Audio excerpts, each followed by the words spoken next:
찬송가 91장 찬양하시겠습니다. 찬송가 91장입니다.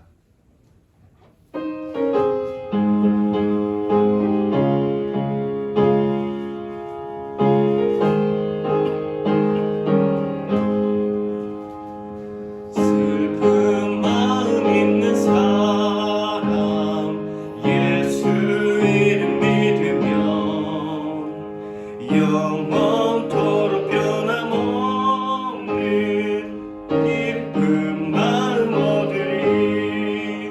예수의 이름은 세상의 소망이요. 예수의 이름은 천국의 기쁨일세. 거룩하신 주의 이름 너의 방대 삼으라.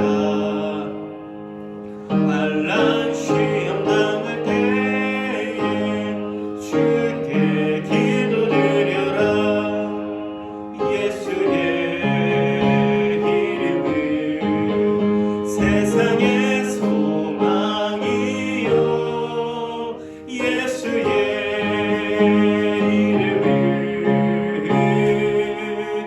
천국의 기쁨일세. 존귀하신 주의 이름 우리 기쁨 되도다.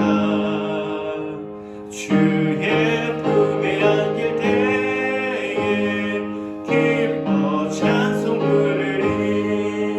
예수의 이름은 세상의 소망이요. 예수의 이름은 천국의 기쁨일세. 우리 갈 길 다간 후에 보좌 앞에 나가 왕의 왕께 경배하며 멸류관을 드리리. 예수의 이름은 세상의 소망이요. 예수의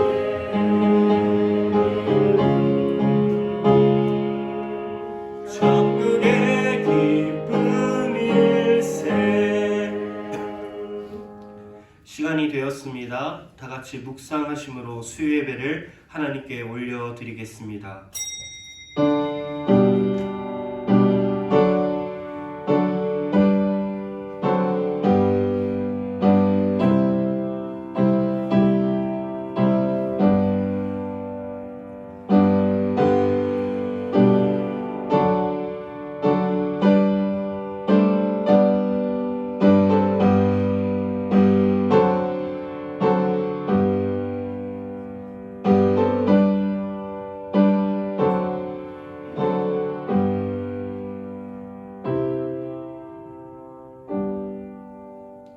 우리를 향하여 당신의 사랑과 은혜를 넘치도록 부으시는 우리 하나님 아버지, 사랑하는 우리 성도님들과 함께 정해진 시간, 정해진 자리에서 하나님을 예배하길 소원합니다.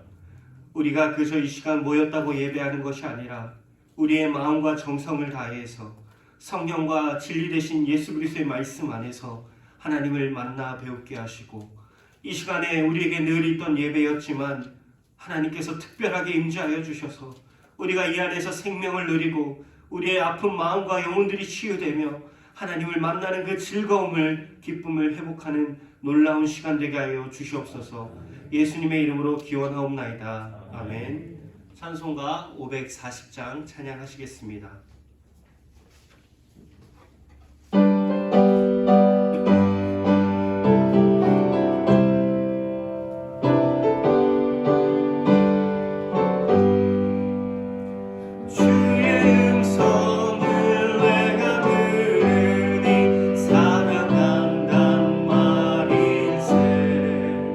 믿는 마음으로 주께 가오니 나를 영접하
시간 예배를 위해 함께 기도하도록 하겠습니다. 하나님 홀로 영광 받으시는 예배가 되길 원하며 또한 부족한 자를 하나님 들어 사용하여 주시길 원하며 또한 우리 에일교회와 또한 한국교회와 세계 열방을 위하여 이 시간 주님의 이름을 한번 부르짖고 다 같이 기도하시겠습니다. 주여! 하나님 이 시간 우리 가운데에 은혜와 진리로 임재하신 예수님, 하나님 우리가 주의 말씀을 듣고 주의 말씀을 들고자 하오니 하나님 우리에게 은혜를 베풀어 주시옵소서. 하나님 우리에게 긍휼을 베풀어 주시옵소서. 이 시간 우리가 하나님을 예배하길 원합니다. 오직 하나님의 영광만이 드러나길 원하며 성령의 역사만이 드러나길 원하오니 이 시간 하나님의 성령을 부어 주시옵소서. 말씀을 전하는 자와 듣는 자에게 하나님 은혜를 부어 주시고 우리의 영혼을 살릴 수 있는 하나님의 생수의 말씀이 되게 하여 주시옵소서. 하나님 우리 엘교회가 다시 한번 현장 예배로 나아갑니다. 하나님 비록 여러 어려움들이 있지만 하나님 우리가 기도함으로 무장할 때에 아버지 주님의 백성들이 기도할 때에 하나님 우리 교회에 하나님 한없는 은혜를 부어 주시옵소서. 하나님 열방 가운데에 아버지 어려움들이 많습니다. 아버지 선교지 가운데에 또한 특별히 전쟁의 나라 가운데에 아픔 가운데 있사오니 하나님의 공의로우신 통치가 드러나게 하여 주시옵소서. 하나님의 사랑의 복음이 드러나게 하여 주시옵소서. 하나님께서 은혜를 베풀어 주시고 아버지 긍휼히 다스려 주시옵소서.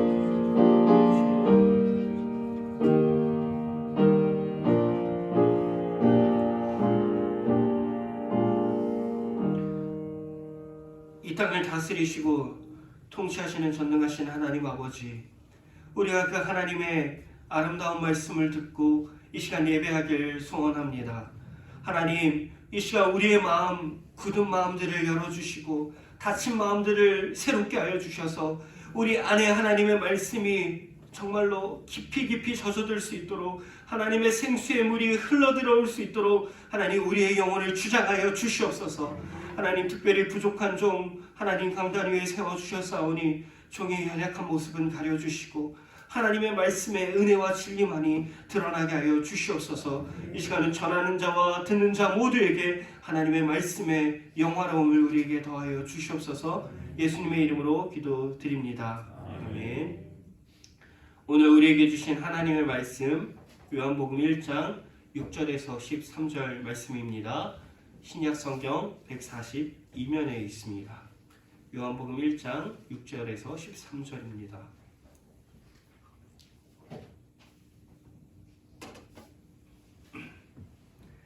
찾으신 줄 알고 한 절씩 교독하도록 하겠습니다. 하나님께로부터 보내심을 받은 사람이 있으니 그 이름은 요한이라.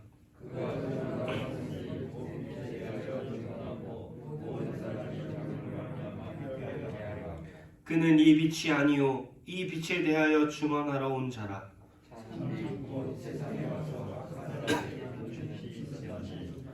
그가 세상에 계셨으며 세상은 그로 말미암아 지은 바 되었을 때 세상이 그를 알지 못하였고 영접하는 자 곧 그 이름을 믿는 자들에게는 하나님의 자녀가 되는 권세를 주셨으니 이는 혈통으로나 육정으로나 사람의 뜻으로 나지 아니하고 오직 하나님께로부터 난 자들이니라. 아멘. 사랑하는 성도님들, 기억이 나실지는 모르겠지만 약 2달 전에 제가 성도님들과 함께 요한복음 1장 1절에서 5절을 나누었습니다. 그러면서 참 하나님이신 우리 예수님께서 우리와 같은 자를 살리기 위해 정말로 우리의 죄와 우리의 사망을 해결하시기 위해 이 땅에 육신을 입고 오셨음을 이야기했습니다. 그러면서 복음이 얼마나 감격스러운지 복음의 감격에 대해서 나누어 보았죠. 여러분, 그러면 이제 이렇게 복음의 감격을 회복한 우리에게 요한은 다음으로 무엇을 이야기하고 싶었을까요? 성령 하나님께서는 요한을 통해 우리에게 복음의 감격을 회복한 우리에게 무엇을 다음에 알기를 원하셨을까요? 여러분, 복음은 감격에만 그치는 것이 결코 아닙니다. 복음은 우리의 머리와 지식의 수준에만 그치는 것이 아니라 복음은 실제입니다. 복음은 살아있는 진리이며 우리를 살리는 진리이며 또한 우리를 살아가게 하는 진리입니다. 복음은 우리가 생명을 얻게 하고 우리를 진실로 하나님을 사랑할 수 있는 존재로 만드는 살아계신 하나님의 능력이죠. 오늘 요한은 우리를 바로 이 살아있는 복음과 능력의 말씀으로 생명으로 우리를 초대합니다. 요한의 표현을 빌리자면 우리를 하나님의 자녀의 자리로 초대하고 있는 것이죠. 오늘 우리가 이 요한이 들려주는 복음을 나눌 때에 오랜 신앙생활 가운데서 우리가 기억하지 못했던 자리, 우리가 누리지 못했던 그 놀라운 자리, 복음의 진리가 주는 하나님 자녀의 자리로 다시 한번 돌아올 수 있는 우리가 되기를 간절히 소원합니다. 오늘 본문의 시작인 6절은 다름 아닌 세례 요한에 대한 소개로 시작이 됩니다. 그리고 이렇게 세례 요한의 이야기가 복음서 초반에 등장하는 것은 성도님들께서 다른 복음서들을 읽어보셨다면 너무나도 자연스럽죠. 왜냐하면 마태복음, 마가복음, 누가복음 전부 다 예수님의 공생의 시작에 앞서서 세례 요한의 증언과 그의 이야기로 항상 시작하고 있기 때문입니다. 하지만 사도 요한은 이런 자연스러움 속에서 우리에게 한 가지의 부자연스러움을 느끼게 하고 있습니다. 그것은 다른 복음서들 마태, 마가, 누가와는 다르게 사도 요한이 소개하고 있는 세례 요한은 조금 다르기 때문입니다. 마태, 마가, 누가는 세례 요한을 소개하며 이사야 40장 3절의 말씀, 광야에 외치는 자의 소리, 그리고 말라기 3장 1절, 내가 내 사자를 보내겠다, 길을 준비할 것이다. 이런 말씀을 통해 서로 매우 유사하게 세례 요한에 대해서 소개하고 있기 때문입니다. 하지만 요한은 오늘 조금 다릅니다. 요한은 자기만의 독특한 증언으로 그를 소개하고 있죠. 왜 그럴까요? 성령께서는 과연 무엇을 말씀하시기 위해 요한의 독특한 방법으로 세례 요한을 소개하도록 하신 것일까요? 우리는 그 의도를 말씀을 통해 확인해 보아야겠죠. 우리 그럼 6절을 통해 다시 한번 요한의 소개를 곱씹어 보도록 하겠습니다. 6절에서 먼저 사도 요한은 세례 요한을 뭐라고 소개하고 있습니까? 세례 요한은 하나님께로부터 보내심을 받은 자, 이렇게 소개합니다. 즉 세례 요한은 하나님이 원하시는 어떠한 목적과 하나님이 원하시는 그에게 주신 어떠한 사명을 위해 하나님이 보내신 사람이라는 것입니다. 그럼 이제 우리는 당연히 한 가지가 궁금하게 되죠. 질문이 떠오르게 되죠. 그렇다면 그 세례 요한의 사명, 그 세례 요한이 보내진 목적은 무엇이었는가? 놀랍게도 사도 요한은 일부러 우리에게 이런 궁금증을 유발했다는 듯이 곧바로 7절에서 하나님이 세례 요한을 보내신 목적을 이야기해 줍니다. 그럼 하나님이 세례 요한을 보내신 목적은 무엇인지 한번 7절을 함께 읽어보도록 하겠습니다. 시작! 그가 증언하러 왔으니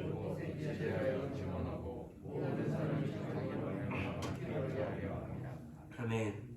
여러분, 요한은 말하길 세례 요한은 빛, 어떠한 빛을 증언하기 위한 목적으로 하나님이 보내셨다는 것입니다.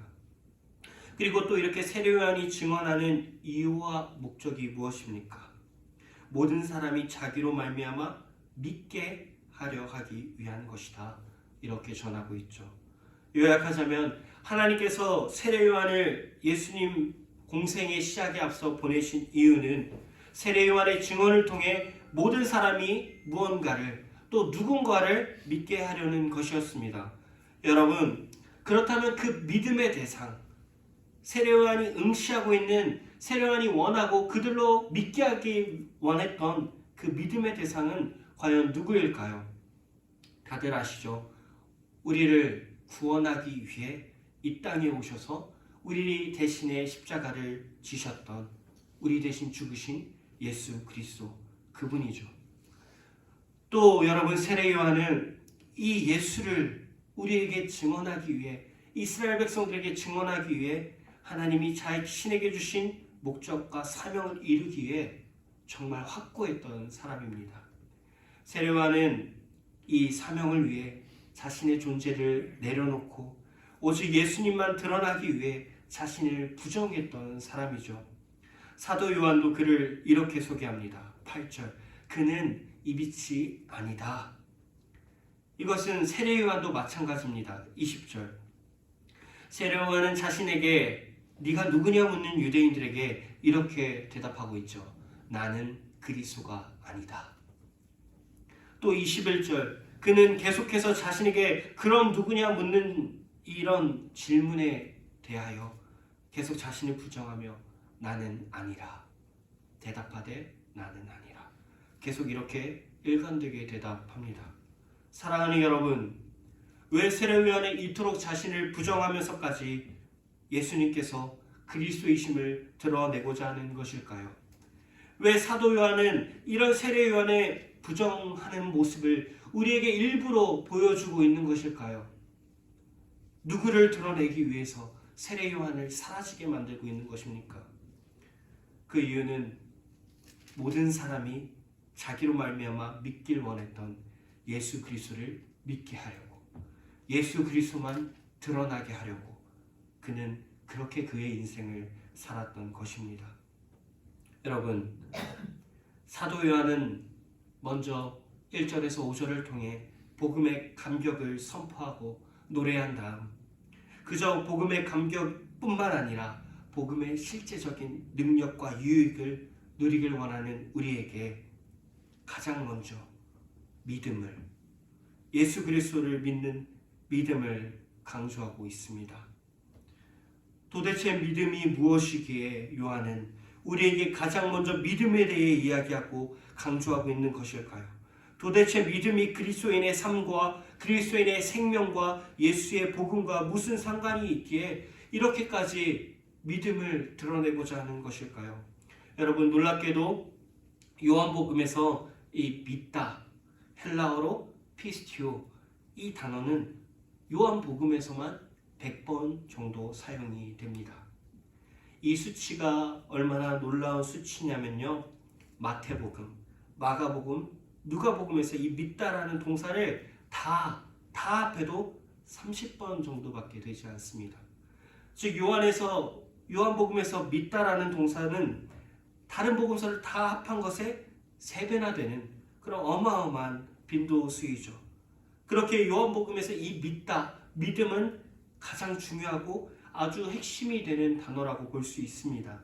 여러분, 요한이 우리에게 본문을 시작하면서 예수를 믿는 이 믿음을 강조한 것이 그냥 쓰다 보니까 되었던 우연의 일치일까요? 요한은 이 믿음을 본문 안에서 계속 강조해 나갑니다. 한 번만이 아니라 9절에서 11절을 한번 천천히 읽어보도록 하겠습니다. 시작. 참빛 곧 세상에 와서 각 사람에게 비추는 빛이 있었나니 그가 세상에 계셨으며 세상은 그로 말미암아 지은 바 되었을 때 세상이 그를 알지 못하였고 자기 땅에 오매 자기 백성이 영접하지 아니하였으나. 아멘. 여러분, 9절에 참빛이라 할 때 이 참, 이것은 진짜다, 진정한 이런 의미입니다. 즉 요한은 이렇게 이야기하고 있는 것이죠. 참빛, 즉 아무도 부인할 수 없고 아무도 부정할 수 없는 그런 진짜 빛, 믿을 수밖에 없는 진짜 빛이 왔다. 그리고 각 사람에게 한 사람 빼놓지 않고 비추었다. 더 나아가 그 진짜 빛이신 예수께서는 10절에서 심지어 이 세상에 오셔서 우리와 함께 계셨고 우리와 가까이 계셨다. 그런데 더 심지어 알고 보니까 그가 오셨던 이 세상은 그를 통하여 창조된, 만들어진 세상이었다. 여러분, 이런 참 빛이신 우리 예수님께서 그가 창조하신 이 세상에 오셨고 그 가운데 우리와 함께 계셨고 그와 우리가 함께 할 수 있도록 함께 계셨습니다. 가까이 하셨습니다. 그럼 어떤 결과가 나와야 할까요? 사람들이 어떻게, 세상이 어떻게 반응해야 정상입니까? 당연히 그를 환영하고 영접하고 믿어야겠지요. 하지만 10절 하반절에서 11절은 우리에게 그 결과를 알려줍니다. 참담한 결과. 세상이 그를 알지 못하였다. 그가 예수께서 자기 땅 이스라엘 땅에 오셨고 자기 백성 특별히 이스라엘 사람으로 유대인으로 그들 가운데 오셨지만 그들은 모순적이게도 아이러니하게도 예수를 영접하지 아니하였다. 예수를 알지 못했고 영접하지 아니하였다. 예수를 믿지 않았던 것입니다. 요한은 이렇게 우리에게 주 예수를 영접하는 믿음의 중요성을 계속해서 본문 안에서 말하고 있는 것이죠. 그리고 이어 하나님의 말씀은 곧바로 이제 복음의 절정으로 치닫고 진리의 말씀은 믿음에 관하여 이렇게 선포합니다. 오 나의 땅이, 오 나의 백성이 나를 영접하지 아니하였으나 12절 그러나 이제 나를 영접하는 자 곧 그 이름을 예수 그리스도의 이름을 믿는 자들에게는 누구든지 하나님의 자녀가 되는 권세를 주겠노라. 자기 백성, 자기 땅은 나를 영접하지 않아하였지만 그 누구든지 나를 믿기만 하면 내 자녀, 하나님의 자녀가 되는 권세를 주겠다. 여러분, 우리는 6절부터 본문을 살피며 드디어 요한복음 1장의 절정인 12절에 도달하였습니다. 이 12절이 우리에게 무엇을 약속하고 있습니까? 우리 예수님을 영접하는 자, 곧 우리 예수님의 이름을 믿는 자에게 무엇을 말하고 있습니까? 하나님의 자녀가 되는 권세. 여러분, 여기서 권세라는 단어, 엑소시아는 합법적인 권리, 마땅한 특권들을 뜻하는 단어입니다. 즉 하나님의 자녀가 되는 권세를 주시겠다는 것은 하나님께서 죄인인 우리, 하나님을 배격한 우리, 죄밖에 없는 우리에게 하나님의 자녀가 되는 신분을 주시겠다는, 합법적인 신분을 주시겠다는 것입니다. 여러분, 명심하십시오. 신분의 변화는 그 무엇보다 가장 강력한 변화입니다. 왜냐하면 신분의 변화는 비록 그의 본질이 변하지 않았다 할지라도 신분이 변화되면 그런 것이기 때문입니다. 신분의 변화가 얼마나 놀랍고 강력한지를 예를 한 가지 들겠습니다. 우리 윤 전도사님께 허락받은 예입니다. 여러분, 여기 윤명철 전도사님을 보면 한국 사람처럼 생겼습니까? 미국 사람처럼 생겼습니까? 누가 봐도 한국 사람처럼 생겼죠. 여러분, 그리고 윤 전도사님의 피와 살 전부 사실 토종 한국 사람의 피가 흐르고 한국 사람의 살입니다. 부모님이 한국 분이시니까. 그런데 여러분, 한 가지 사실을 알고 계십니까? 놀랍게도 이분은 미국 사람입니다. 놀랍죠? 왜냐하면 이분의 신분증에 이분의 국적은 미국으로 표기되어 있기 때문입니다. 그래서 이 사람이 어디를 가서 나는 미국 사람이에요 할 때 사람들이 뭔 소리야, 된장국 좋아하게 생겼는데, 이렇게 반박한다 해도 딱 한 가지면 모든 사람을 잠재울 수 있고 모든 문제가 해결됩니다. 바로 미국인 신분증. 여러분, 신분의 변화라는 것이 이렇게 강력하고 놀라운 것입니다. 아무리 모든 것이 통속 한국인이어도 신분, 그것 딱 하나가 미국이 되는 순간 그는 미국인이 되는 것이죠. 그리고 미국인으로서 누릴 수 있는 모든 혜택들을 누릴 수 있게 되죠. 이처럼 본질상 우리가 죄인이지만, 본질상 우리가 하나님의 자녀가 아니라 진노의 자녀이지만, 우린 여전히 앞으로도 죄 가운데서 죄인으로 하나님 앞에서 죄를 짓고 살아가겠지만, 그럼에도 이런 우리의 신분이 정말 만약 하나님의 자녀로 바뀐다면 그 누가 뭐래도 우리는 하나님의 자녀인 것입니다. 그 누구도, 사단도 우리를 죄인이라 정죄하고 부를 수 없게 되는 것이죠. 왜? 우리의 신분이 하나님의 자녀가 되었으니까. 여러분이 하나님의 자녀임을 믿으십니까? 그렇게 본질상 죄인이었던 본질상 진노의 자녀인 우리 인간 사람에게는 신분의 변화 외에는 소망이 없는 것입니다. 결국 우리는 이 땅 위에서 영화로운 존재, 죄로부터 자유로울 수 없는 존재이기 때문이죠. 그래서 하나님의 자녀의 신분이 되는 것만이 우리의 유일한 소망이며, 그렇기에 우리가 예수를 믿는 것과 우리가 예수를 영접하는 것만이, 오직 이 믿음만이 우리의 유일한 구원의 길이 되는 것입니다. 그게 성경이 가르치는 오직 믿음, 이신칭이 진리인 것이죠. 왜? 하나님의 말씀을, 하나님을 영접하는 자, 그의 이름을 믿는 자에게는 하나님이 자녀가 되는 신분의 특권을 주시겠다고 약속하셨기 때문에.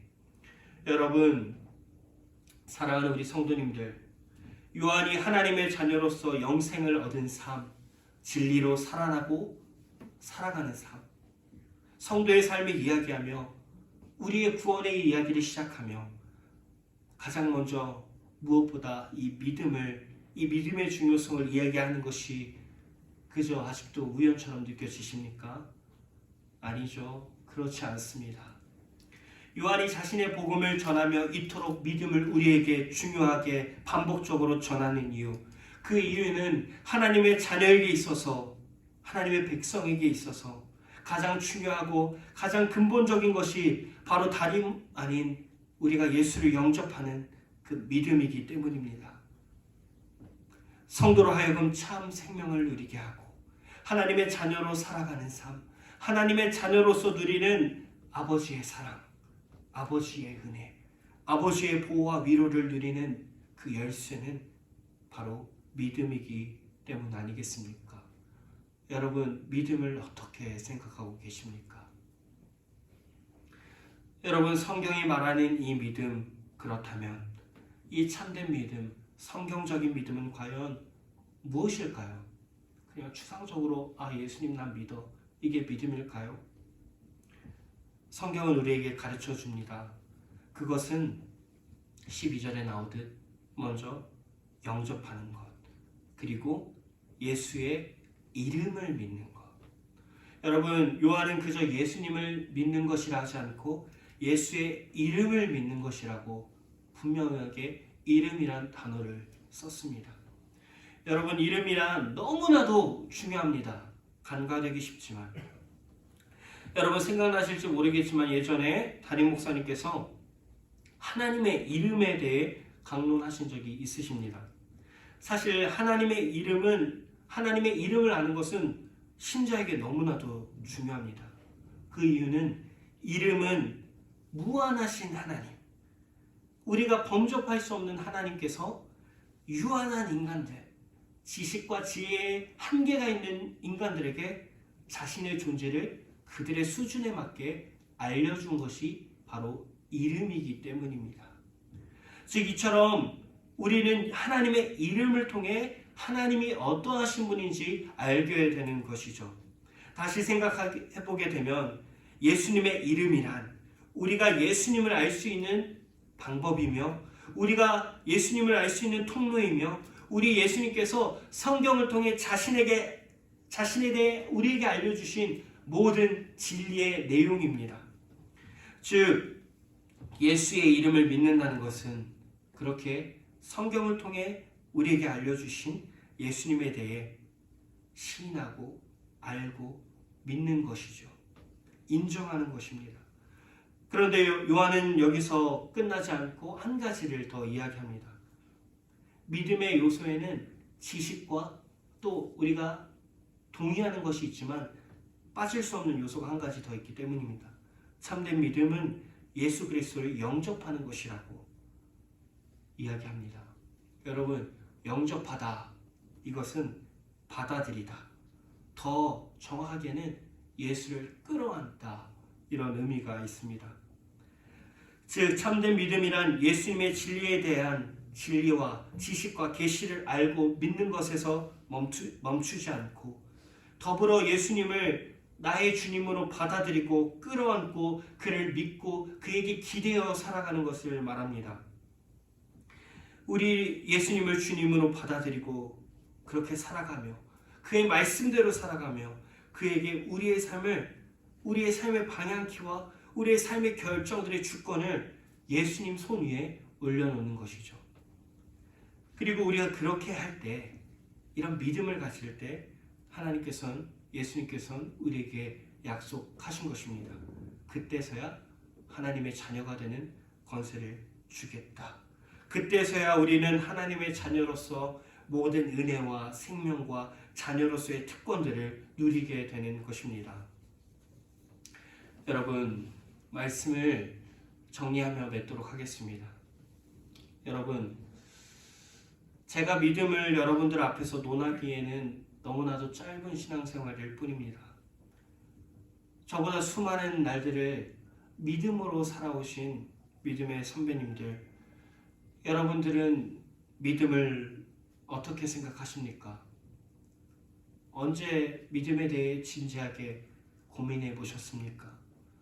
여러분은 이런 참된 믿음을 지금도 갖고 계십니까? 이런 믿음으로 살고 계십니까?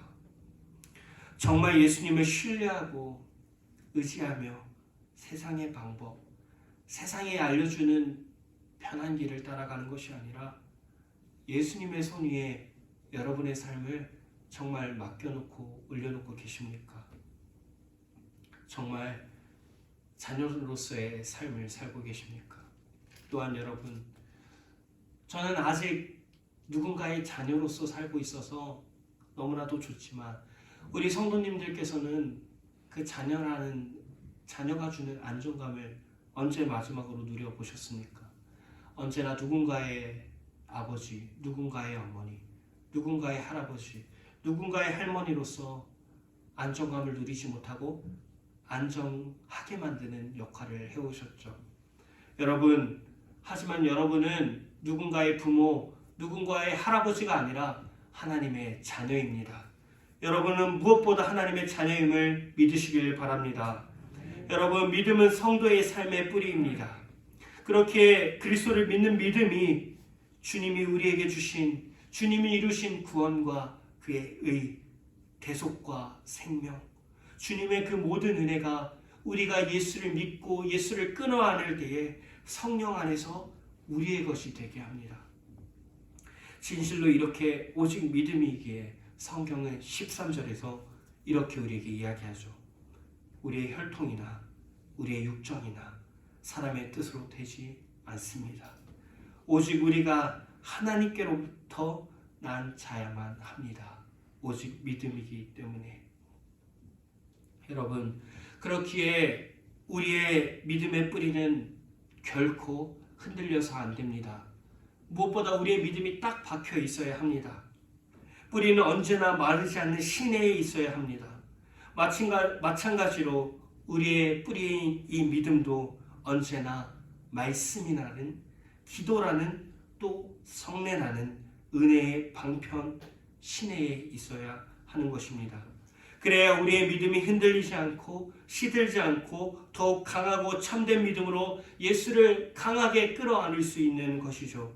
여러분, 말씀을 사모하십시오. 기도하기에 힘쓰십시오.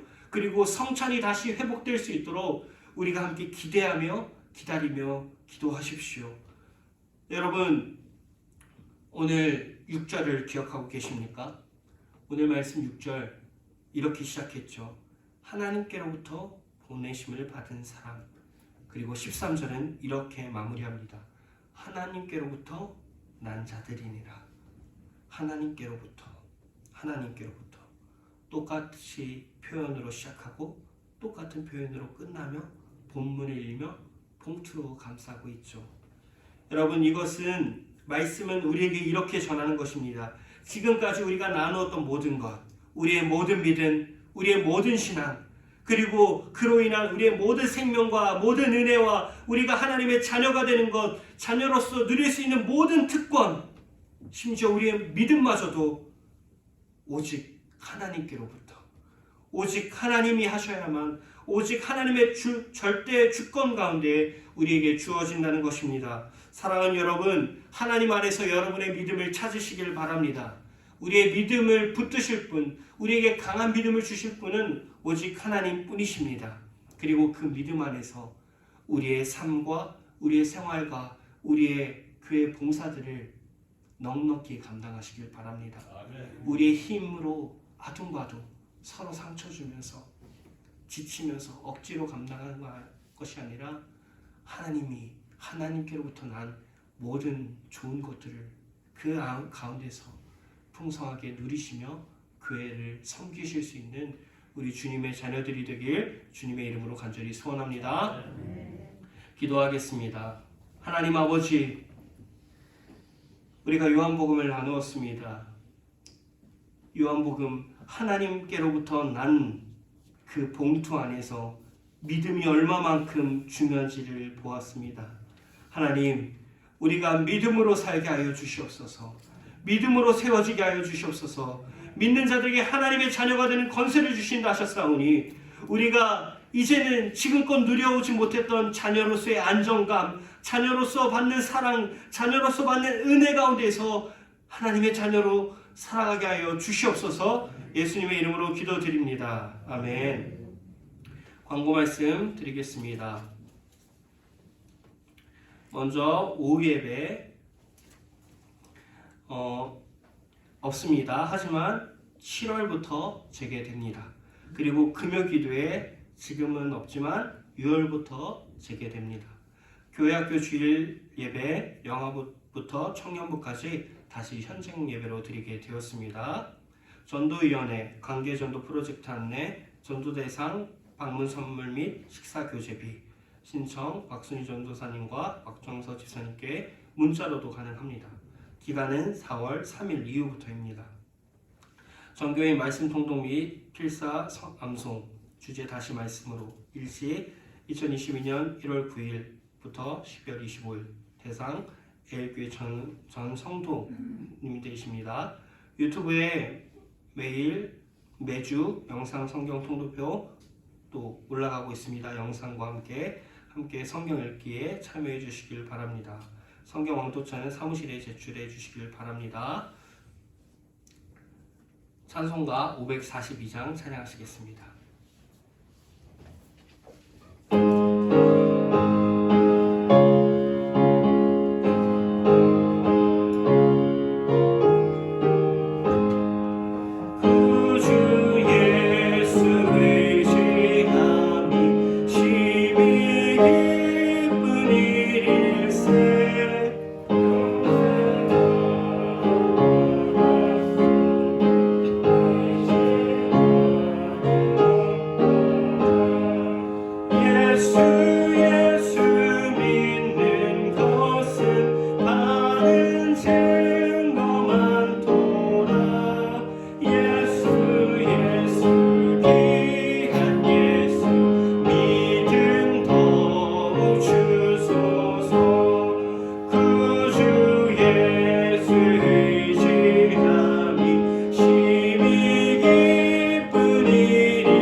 기도, 주기도문 하신 후에 수요 예배를 마치겠습니다.